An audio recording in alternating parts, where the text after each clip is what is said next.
Now it's really cold where I am. Uh, Chelda is really cold. As you can always see, I always have my pajama, my monster pajama. What I want to talk about today is I want to talk about Bongani, the electricity guy. Again, as the other, uh, as the other stories, I've already shared the story. I mean, I was sharing it. I was coming back from SA to China, and as I was coming back, I remembered that during my time when I was at home, during those holidays, there was still load shedding. I mean, for those who don't know, load shedding is when the government decides to cut power so they can save for electricity. It still baffles me, but that's how it is. They cut power off, at random times. They tell you when they're gonna cut off the electricity, so you have time, I think, maybe to prepare some things. But it disappeared a lot. It really did. It disappeared so many times. I was getting frustrated a lot. And when I was talking about this story, I was saying it's one thing that I'm not going to miss. The idea that for hours you don't have electricity. I mean, it disappear from 9 p.m. and it will come back in the middle of the night, like at 2 a.m. in a sense. And what are you gonna do at 2 a.m.? Even me, I would wake up in the middle of the night and I see that my bulb is on, and then I'll switch it off, and then I'll go back and tuck myself into bed again. And then it will come back in the morning, but also disappear in the morning. So it was really frustrating, especially the fact that sometimes when it disappears, it would disappear with the network, with the so I would end up not having any Wi-Fi connection, or it would be really difficult to have Wi-Fi connection. And in that sense, I can't speak to my girlfriend and I can't do my online work. Frustrating stuff. Anyway, the story that I wanted to share involved a guy who would fix electricity in the hood. When I mean fix, I mean, like, you know what I mean. You know what I mean. If you live in the hood, if you live in SA, there was always some Fong Kong that's going on in that in that electric box, which is probably one of the reasons why Eskom is suffering so much. The fact that we Fong Kong our electricity so we don't pay for it. Anyway, it reminded me of a story of a guy in the hood who used to fix everybody's electric box. When I say fix, you know what I mean. This guy was a wild dude. I would hear stories about this guy. He had one eye. This man was really confident in what he was doing, because he was good at it. But he had one eye, and I would hear stories about how he had that one eye. But one of the stories that I've heard that I always, when I look at him, it always freaks me out, was how he had caught his girlfriend cheating. And this guy was known to have been a soldier at one point in his life.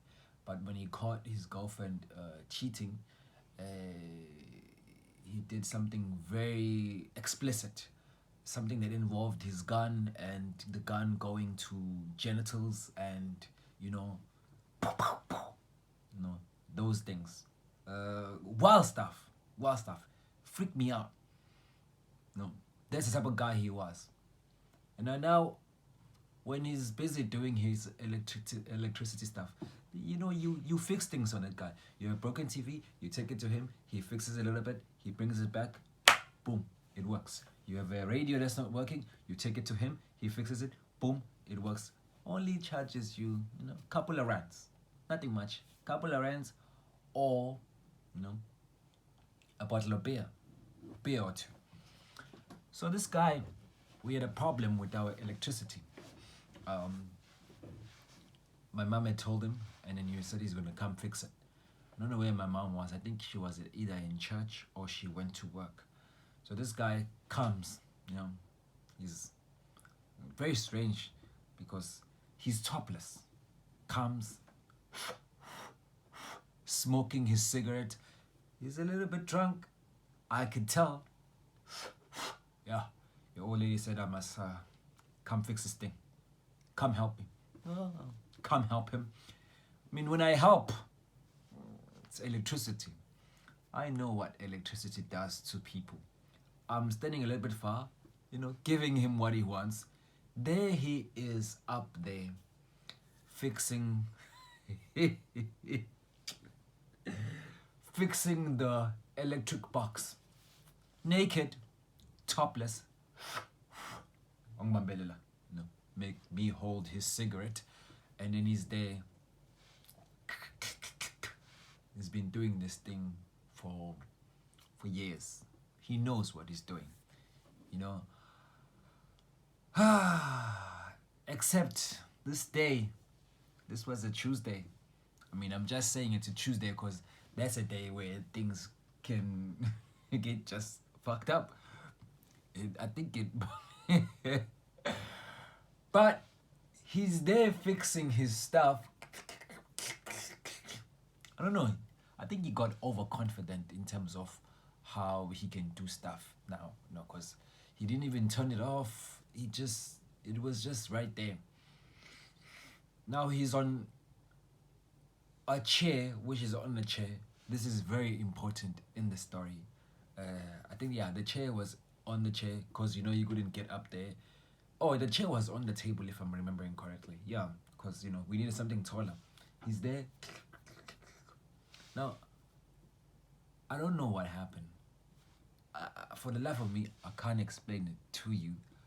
But I was there as a witness, seeing as it happened.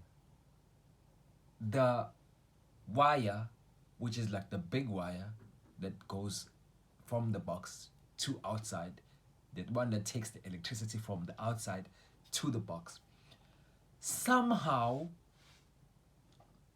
it got loose, so loose that it had to swing out. It got loose, swinging out. He tried to catch it. He couldn't. It goes all the way to his back. And remember I said his back was naked? So it goes...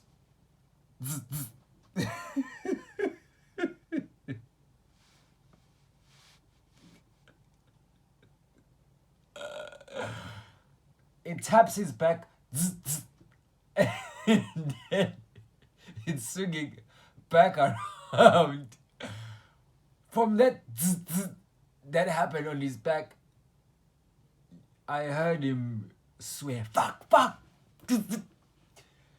Chair falls. He falls down. And while he falls down, I ran away because from the moment the electricity was swinging, I was already by the wall, seeing it happen. Hey! Falls down. I mean, as I'm laughing now, at that time, I couldn't even help myself to laugh as well. I cracked. I cracked, but I held myself because I knew how fucking scary this nigga, could be. I cracked, and then I'm like, yo, alright, are you okay? And he just kept quiet. But now the problem is, I'm saying, are you alright, are you okay? And I'm still laughing. And he looks at me like, fusak, let's go, mom. And then I give him back his cigarette. And I'm still laughing, but I don't want him to see. So I turn around to just... to laugh. As I walk away, I watch him think about his life. That man was thinking about his life because I could see the way he was smoking that cigarette. he was just,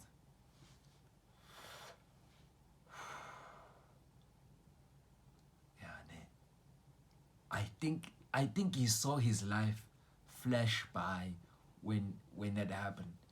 And after that, he was very cautious. He was very cautious. He asked to switch off the thing. I think he went to switch it off first, and then I think he had put some clothes on, and then he was doing this thing. Now he was asking me to hold the table stable or the chair stable so he doesn't fall. And then he finished his thing. That day, he learned a valuable lesson, which is a lesson that everybody should know. Don't fuck with electricity. If you wanna fuck with it, at least wear some clothes. Wear some goddamn clothes. Anyway, that's the story that I wanted to share today. Bongani, the one-eyed man who worked with electricity. Thank you again for listening. I appreciate you, and I hope next time you can be here to listen to me again. Cheers.